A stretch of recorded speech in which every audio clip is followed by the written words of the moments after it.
you and I had some epic showdowns on television. You called it everything from crypto garbage to one time you forbid me from owning any more of it.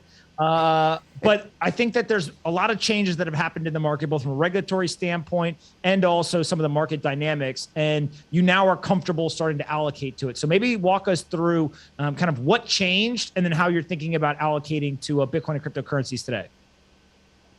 Yeah, so what changed is exactly what you said, Pomp, the regulatory environment. I work in a very regulated world. I'm an investor in so many different financial services companies that are reporting issuers. And so we don't have the luxury of being offside with regulators, not now, not ever. And in 2017, when we were talking about those epic moments, and it's true because I get those things shoved in my face every day, but I point out that when things change, I change. That's when I took my first Bitcoin Ethereum positions in 2017. Obviously, I've done very well with those. But recently, after the regulators in Switzerland, France, Germany, Australia, England, Japan, Canada, all started to change their stance on crypto, it allowed me to start to allocate to it in a compliant way. And that's really what got me going. Obviously, this is an asset class that's here to stay. It's still going through a very nascent phase. I'll be putting a lot more into it as time changes, and still the regulator's not 100% on board, we all know that, but things are getting better, not just domestically, but internationally. And so I'm an international investor, and in many countries where we're talking about Bitcoin or Ethereum or other assets, other crypto assets, tokens and coins, the regulators opened up. What's the current allocation percentage? I think at one point we talked and you said you were at 3%. Are you still at 3%? No, I've told everybody, I've disclosed that by the end of the year, I'll probably be at 7%. That's the target. Because I've gone beyond Ethereum and Bitcoin. I have a pretty big position in USD right now, USDC. I'm moving into some other assets that I'm negotiating right now. I have been struggling with this ESG issue around mining my own coin. As you recall, that topic was really forefront at Bitcoin 2021. When I moderated, and I think you were there, the major miners and how they're trying to deal with this carbon offset issue. I still get people asking me about that. I still have sovereign funds that I service through some of my other companies asking me, what are you going to do around this ESG? Because they have these compliance committees. And I know a lot of people debate this issue, but it's not going away. And so I think you're going to see a real move towards places like West Texas, solar, wind, ideas around new generation where it's completely compliant. Hot 8, I'm a shareholder in there now. Jamie Leverton does sustainable mining with flare gas. So I mean, there's ways to get around it, Pomp, and I'm using that to increase my allocation. But I think by the end of the year, across all crypto assets, it'll be a 7% weighting. And it could go as high as 20 if I wanted to, but I'm just taking it one step at a time. What would it need to take, or what would have to happen for you to go from the 7% target today to 20%? Performance. I mean, that's basically, I'm not a cowboy here. I'm actually allocating capital towards achieving a distributable return of between 6 and 8% a year. And so, we have a lot of volatility in Bitcoin. And right now we're kind of 61% back from the lows, and that's great. But not every crypto asset has to be that volatile. So when you start to build out your portfolio, let's go to USDC, you actually can take that as a relatively stable asset and write contracts on it for 60 days, 30 days, 90 days, and generate 3.5–4% yield, which is what I'm doing right now. And so I look at it as a portfolio approach. Some of these things have volatility, some don't. But the biggest problem, which is holding all of us back in the crypto industry right now, is compliance at the institutional level. You go in and you say, look, everybody's talking about this. All right, let's say I'm running $1 billion mandate. That's not uncommon. And I want to put 10% into crypto. You have to be able to find a platform that can link to your internal reporting and your external regulatory. It's not like if I'm putting a 10% allocation on $1 billion, that's $100 million. I'm not going to download an app on my phone and put $100 million into it. I'm going to have an institutional compliant platform. And the industry's not there yet, Pomp. It's got a lot of work to do on that front. And the more we move towards that, the more capital is going to be coming in. How do you think about the breakdown between Bitcoin, other coins, and then what I'll call like the miners or more publicly traded cash flowing type businesses. Do you have a framework as to how you're trying to allocate across these? Yeah, the 7% allocation is allocated across all of the above. Let me give you an example. I talked about Hut 8. I have no, I'm just a shareholder. And the reason that I met Jamie was when we were making a reallocation to some of our office space, she took some of my office space, which I'm very proud to have done that deal with her, and we got to know each other. And I was telling her back then, it was a few months ago, the challenges I was having coming out of the Bitcoin 2021 conference and all of that stuff about ESG and which coin do you own and all that. She said, well, look, I keep every coin that we mine at Hut 8. It's sitting on the balance sheet. Every time we get awarded a coin, it stays there. I lend it out so I can get fiat currency to pay my expenses, but I own the coin. So that you're going to trade my stock in a very high correlation to the price of Bitcoin, because the more I mine, the more it stays on my balance sheet. I'm a proxy for the coin. I said, that's a very interesting model. I'm interested because I know every coin you've got since you started has been built on a compliant basis towards ESG. So I'll become a shareholder. So I bought some of her stock, and the stock is volatile as Bitcoin is. I think I'm up 61%, and Bitcoin's up 61% since I bought it. So she's really starting to trade with the value of her balance sheet. That interests me a lot to solve for my mining issue, because if I want more allocation to mining, I have no risk of getting called out from compliance around ESG with Hut 8. Now, I don't want to sound like an advertisement for them, but if more of the miners did what she is doing, you'd get more institutional capital coming into the mining infrastructure, which we don't have right now. It's very hard to raise money for mining infrastructure, because if you got a facility in Tennessee or Mississippi or something like that, which is not compliant because there's coal energy there, you get all these headaches. And that issue's not gone away yet. So I think that we talked about this last time you were on the podcast. My take on it is the ESG folks have lost their minds. They're putting all these undue pressure, and they don't really understand Bitcoin and mining and all of that. I think that you're trying to solve not for what I'll call personal belief and you're on some crusade, but more so from a compliance says I have to do X. I got to figure out a solution so I can allocate capital to an asset that I want to allocate to. So it's very much like you're giving a box and you're trying to play within that box, right?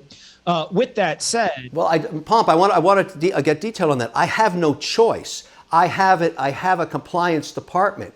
They have an investment committee. On top of that is a sustainability committee and the ethics committee. I don't have a choice. There's no negotiation. I got to do what they say. And that's the same for another $1 trillion worth of buying on Bitcoin. Same problem. You don't have that problem. I have that problem. So when you think about this, the Bitcoin that ends up getting mined that meets all the milestones on this ESG kind of talk track, why are people not willing to pay more for it? I think at one point there was a thought process, and maybe we just haven't seen will they or not, but it seems like folks, they want that Bitcoin, but from an economic standpoint, I haven't seen anyone paying more for it. So one, have you seen anyone pay more for it? And then two, do you think that's something that will happen, or do you think that that's unlikely to happen in the future? At the beginning of this journey, I thought it might happen, that there'd be some kind of wrapper on clean coin versus non-clean coin. I don't believe that anymore. I think you need fungibility across every single coin, all 21 million of them.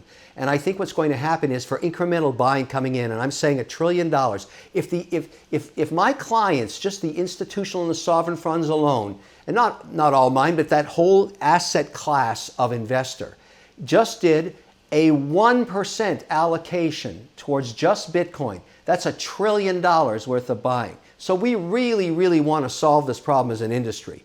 So it's not because you get on one side of the debate or the other. They simply can't check the box and invest until their compliance committees say yes. So all of these new mining operations, what I think is going to happen is you got the existing coin out there now, provenance known or not known. Got it.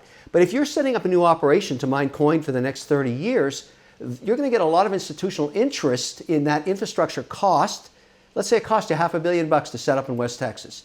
You could probably fund that if you guaranteed those institutions that every coin awarded would go on the balance sheet, stay there, and they could claim to their compliance committees it was mined sustainably through wind and solar, which you can do in West Texas. So you got the China thing shutting down, you've got all these compliance issues in Eastern Europe. All of this stuff is happening in the background. And it started, the height of this frenzy, it was in Miami at Bitcoin 2021, when you saw that debate raging, and Elon Musk said he wouldn't take it anymore for payment on Tesla. All of that stuff was happening at the same time. Issue hasn't gone away. On the other hand, I see it as a huge upside potential to solve the problem.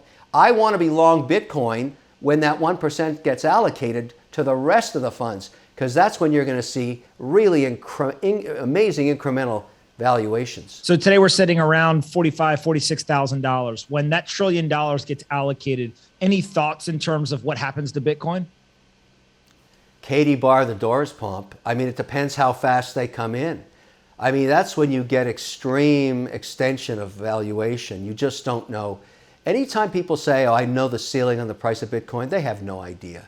It could go anywhere. And it's just because it depends. And here's really what when I talk to institutions, there's a change in philosophy about their thinking on, let's just stay with Bitcoin. Bitcoin used to be considered for many institutions that hadn't owned it yet, the ones that were just looking at it, as a currency. They're not thinking that way anymore. They're looking at it as a property. So you would buy it in the same way as a AAA office tower in Manhattan. You buy an allocation to coin that you're allowed to own. You never trade it. You own it as an asset. You know it's compliant. It checks the box. You own it on your balance sheet, your provenance, and it's something that you can own as property. And that's where I think we're going. Some percentage will still be traded, but for the big institutions coming in, this is an asset class that is a property. I think I just heard Kevin O'Leary say that Bitcoin's price is unlimited. That's what I think I heard, but who knows? In terms of public companies putting it on their balance sheet, we know MicroStrategy, Tesla, Square. We also know a number of the Bitcoin or kind of crypto-focused companies in the public market have done this as well. Is that something where you expect over the next year or two, more and more publicly traded companies will start to put this on the balance sheet? Or are you thinking more exclusively this stays in kind of the investment organization corner of the financial market for now? I'll tell you pragmatically what it's going to take to get the S&P 500 putting an allocation to their treasury and their balance sheets. Because, you know, they are interested in starting to explore crypto in exchange for cash reserves. And we'll go into that in a second on USDC, okay? But let's just stay on Bitcoin. That letter that Larry Fink puts out every quarter that dictates BlackRock's positioning for sustainability, we got to solve for that. We got to get Larry on board for Bitcoin on a sustainability model. And if he's okay with it, because that letter actually sets policy for both, think about the way this works, for sovereign funds, who he's the largest asset manager in the world, and for domestic pension plans, and for universities and everybody else. He started this a few years ago with the sustainability issue, and all of a sudden you saw the market capitalization of hydrocarbons like oil companies start to get crushed. Because if you're an institution, and let's say you've got $5 billion under management of BlackRock, and Larry's telling you, look, we're not investing in hydrocarbon distribution companies anymore, whatever his edict is, they're going to be selling those. And so what we need is I'm calling out for the guy that really sets the standard. It's Larry Fink in that letter and his ESG committee and the consultants he uses. We got to get them on board. And if he said, look, you want to own Bitcoin? This is how you can own it and still fit the metrics around global sustainability. That's where we're at. Now, I've taken it upon myself because I'm not ready yet. I want to go there and see his team and say, look, I'm going to bring a bunch of representatives from the mining community. We got to talk. I mean, I want to be an investor in mining. I don't want to be offside on compliance. I don't want to be offside on ESG. I can't. I don't have that option. I can't go against that mandate. So I'd rather get them on board. What happens if you and I go see Larry Fink at BlackRock? You've got your nice suit on and your expensive watch, and I show up dressed like this. Do you think that he takes the meeting? I think he takes the meeting. I think Larry's a pretty pragmatic guy. I work in the institutional world. You know that, Pomp. That's where I am every day. And so, I'm sure that, and I think probably, and I'm just speculating now because I haven't done my due diligence yet, but I'm going to guess that inside of his organization, there is a sustainability committee that's setting up these mandates and help publishing that quarterly letter. But you got to understand something, Pomp. That letter it is actually policy. That's what that is. It's not officially policy, but every institution reads that letter. The institutional committees read that letter on sustainability, and they try and abide by it because Larry's a pragmatic guy.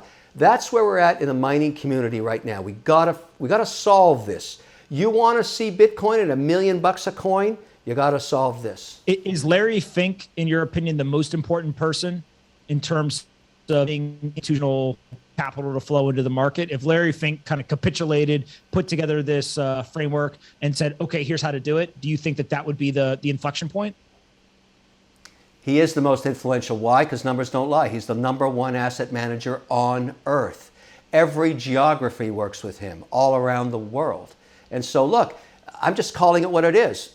He's the big dog, and he's put those sustainability mandates out there. And every industry, you should talk to the guys in oil and gas. They're not exactly happy. Yeah, it makes sense. You last time told me that you had made a investment in a DeFi company, and that you were starting to really spend more time kind of pushing into that, understanding it, starting to do all sorts of things around yield generation. What exactly are you doing there? Any update? Yeah, sure. I mean, so met this wonderful team in Vancouver, Canada, brought to me by some of my guys. We look at a lot of deals, obviously, you're aware of that. And let me talk about the problem. I do a lot of work in consumer goods and services. A lot of the stuff I do in financial services is for the consumer model, for the large, not, for trying to figure out how to solve a problem for 100 million users, not 10. So here's a classic case. I have a team here that actually can write contracts on all the different platforms when I want to do interest income on, let's say, USDC. That's not easy to do. You don't snap your fingers and do that. You've got to actually do it, and I have to do it on a compliant basis. So I have to have all the reporting, I have to do the 1099s, I've got to do all of the mark-to-market positions every day, and I got a whole team of people doing that. And I've put a lot of our cash to work. That we sold off a lot of real estate in the last 2 years, out of commercial real estate, and now we're putting it's sitting in cash, making 20 basis points in USD. All I have to do is go USDC, and I can start writing contracts, which I am doing now on 30, 60, 90 days, making about 3.2%. We wrote contracts this morning. Now, that's not easy. So my daughter, who's 27, who's got a bank account at a big money center bank, says, hey, Daddy, I'm getting nothing on my cash. I'm getting 18 basis points, and you're making 3.5. How much for that doggy in the window? And I said to her, Savannah, it's a nightmare. You're never going to figure this out. You're not going to get set up to do this. It's not easy to do. She needs an app on her phone that she can simply say, go fetch. Move over $1,400 out of her, her bank account, set it up in a series of contracts, get an accounting basis so that she can actually report to the IRS at the end of the year, get a 1099.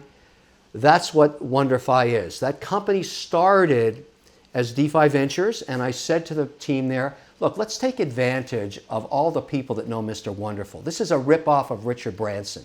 He does everything Virgin. I'm doing everything wonderful. We renamed the company WonderFi. We raised a ton of money for it, and now it's working on its applications, and I'm luckily be able to launch it soon, and it's going to solve that problem that Savannah has. She, all her friends, and another 100 million people, because there's not enough ease of use, right, yet in crypto or in DeFi, and that's what I'm trying to solve. I am blown away at the fact that 2-3 years ago you were forbidding me from doing this, and now you're the one who's telling your daughter to get into it. I love it. Well, USDC is interesting. It's a way that you can actually, if you understand what you're doing there, it's a less volatile crypto. You know what it is, and you can actually write contracts on it and get a decent yield, at least more than inflation. If inflation is 2.1%, you got to make 3, otherwise you're losing money each year. That's my thinking on it, and USDC is the way to do it. But yeah, I have really had a major turnaround on crypto. You were part of it. I remember being on the set of CNBC with you in Squawk Box and barking at you like a dog. But at that time, the regulator was barking like a dog too, if you recall. And so I didn't want to be offside on that. Now we have a much more, let's call it laissez-faire environment, but you still have to be compliant. You still have to report. You still have to market. You can't be a cowboy about it. Yeah, it makes a ton of sense. When you think about just the broader market, you mentioned inflation and kind of crypto. A lot of people jump when they think of crypto and public companies to put Bitcoin on the balance sheet, right? And I think that there's obviously some that have done it, some that will do it. Is there a middle ground where this USDC strategy that you're employing, you'll see some public companies start to do that as well, and it's merely a low risk, volatile value, kind of high yield generation type strategy from like a treasury management, rather than try to jump straight from US dollars to Bitcoin? You know, it's a great question, and that is the question. All I do is great So, questions. No, but I'll tell you why that's a great question, because when you go to the actual compliance departments of large institutions, and I've had many of these dialogues just in the last 2 weeks, can you convince your compliance department that USDC is not Bitcoin and that you should somehow get a pass on USDC versus Bitcoin, and it shouldn't be regulated in the same way? And that's where you have a lot of gray zone, because you think about if you're going to be on the treasury side of your balance sheet, let's say you're managing $100 billion of cash, and you want to put a 10% in USDC, so instead of getting 22 basis points, you can get 3.2%. And you go to compliance and say, I'm going to take this cash and convert it to USDC, and I'm going to start writing contracts on it. What do you think the compliance department's going to tell you? They're going to say, wait a second, have we ever done this before? Show me where. Show me where you got the sign off on that from the board. Show me where you did the reporting, not just internally on the mark to market, but you reported successfully to the IRS on the quarterly and annual basis. The problem isn't that the product isn't desired. The problem is there's no infrastructure for compliance yet. Pomp, we're not talking about small dough here. We're talking about hundreds of millions of dollars moving fluidly off balance sheets into these contracts. And the only way you're going to get that done is prove to compliance and prove to the regulators that you can do it in a way that you stay on side. So the good news is, from an institutional guy in terms of my thinking, what an opportunity. What a huge, huge opportunity this is for somebody or multiple platforms to solve this for the trillions of dollars that want to use it. If you like that video, wait till you see my next one. Don't forget to click right over here and subscribe.